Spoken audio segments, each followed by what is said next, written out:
So here's a wild tour story. We were in Japan, and yeah, just searching about, what's the new cool thing, cool gadgets or like, different, things that you can find like in Japan, because like they have like, they're so creative and like so far ahead.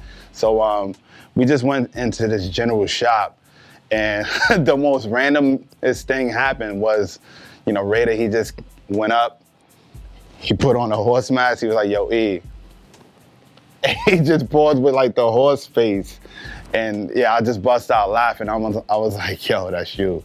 And then all of a sudden, like, Raida, he just started the whole campaign of the horse from the stables, and yeah, like DJ Horse. That's how it all came about. Like, just randomly in Japan, we saw like the horse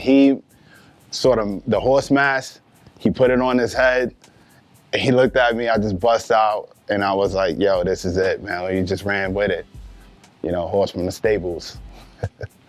Yeah, I think Roc Raida culturally added, his own Mount Rushmore, to the culture of not only DJing, but just being a figure, as an artist, like of hip hop, because he just picked up on, what Grand Wizard Theodore did, what Flash did, compile it, into a character, that's, lovable, for people to like really get, for the face value, of who he was as a person, and influence like a whole mass of, DJs, like not only, to cut and scratch, what I mean, but just to be an overall artist, so yeah, it was a very significant thing, that Roc Raida exists, and I was, blessed to have him as a partner and a brother.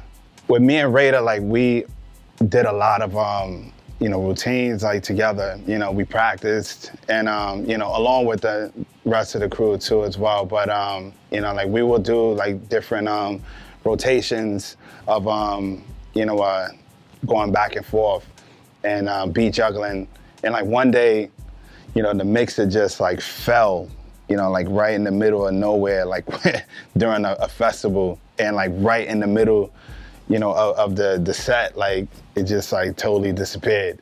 At the same time, like we were just there, like just doing the pop lock. It just did the handshake and a b-boy, pose, and like yeah, the crowd just went crazy.